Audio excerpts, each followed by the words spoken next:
What is at stake in Afghanistan? First and foremost, what is at stake in Afghanistan is our very own security. Here and in Europe, as much as in Afghanistan itself, of course. In an age where external and internal security are more and more interwoven, Afghanistan is a mission of necessity rather than one of choice. Just 7 years ago, that's not long ago, Afghanistan was the grand central station of terrorism.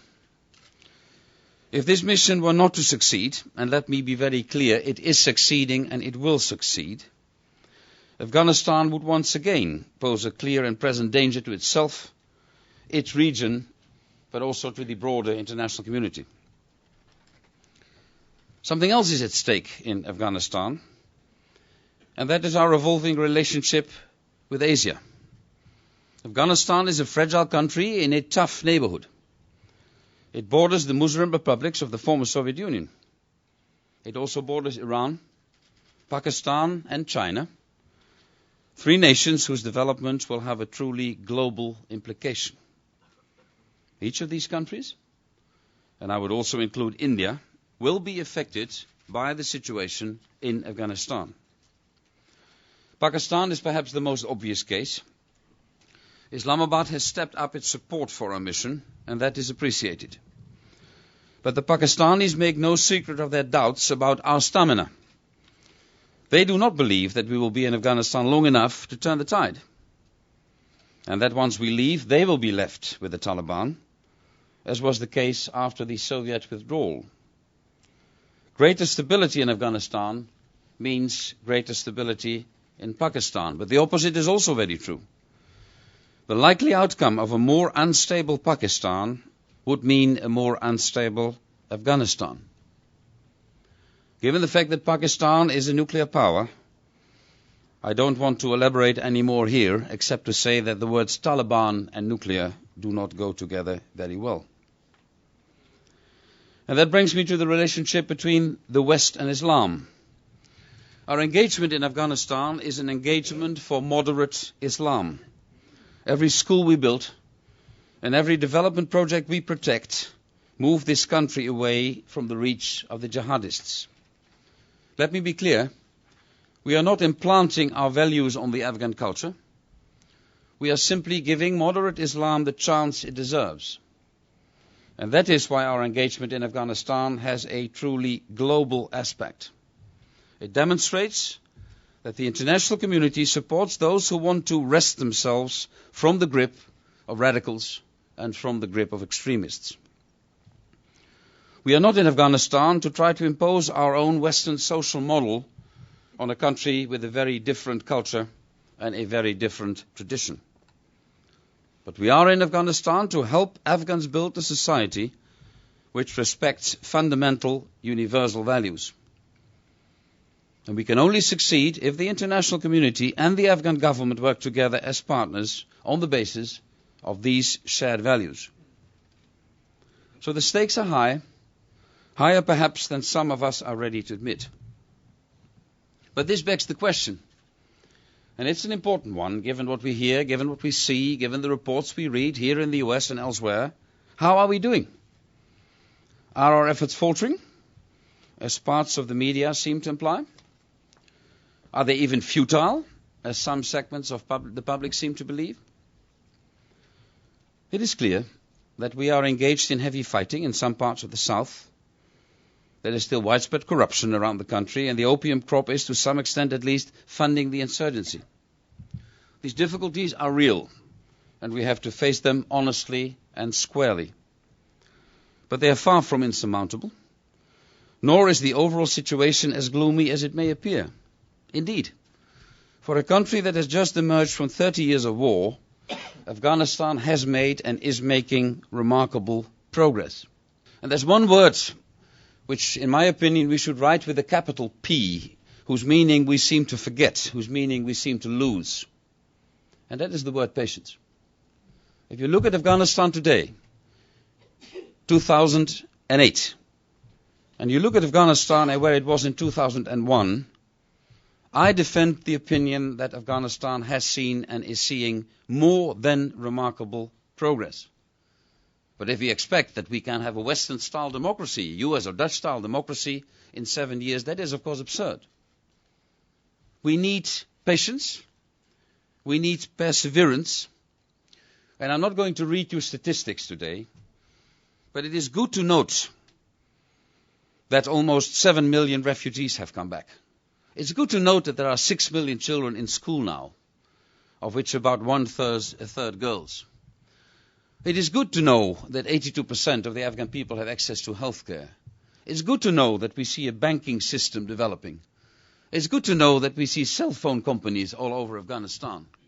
It is good to note that there is a democratic government, that there is a parliament, that we have seen democratic elections in Afghanistan. So there is absolutely no reason for gloom and doom. We are making progress. We can do better in some instances and at some stages, but we are making remarkable progress. What I do want to stress, ladies and gentlemen, is that 70% of the security incidents in Afghanistan are confined to less than 10% of the provinces, where 6% of the Afghan people are living. In areas where good governance is being practiced, important precondition, I admit, security is up and drug production is down. As I said, the economy is picking up steam. And so it is no surprise that the large majority of Afghans want us, the international community, to stay to finish the job we started and to help their country stand on its own feet. Afghanistan has already provided us with a host of lessons to learn, from the need to review our force planning and force generation processes to the urgency of fighting caveats, the limitations on our forces, and enhancing the usability of our forces.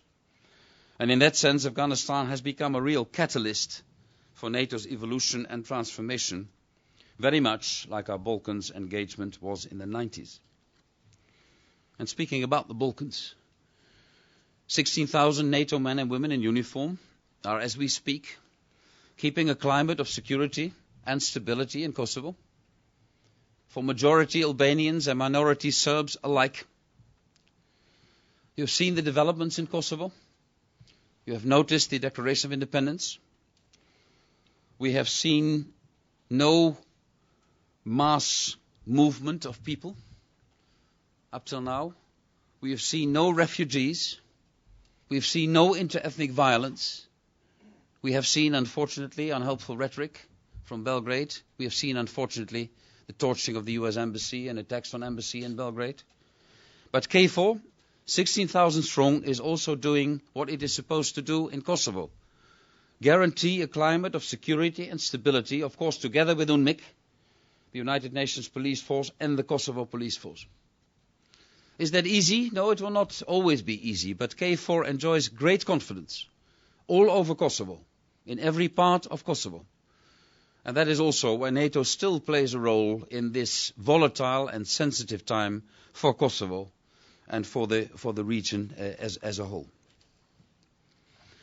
I think that if I look at our operations, but that's not only relevant for our operations, ladies and gentlemen, it is crucial that NATO accelerates this political and military transformation by doing more in Afghanistan, yes, certainly, but also by taking a hard look at how we can defend our populations against other emerging threats, such as cyber attacks and attacks on our energy infrastructure, which are, in my opinion, roles NATO should take on the basis of the added value NATO can bring in these issues.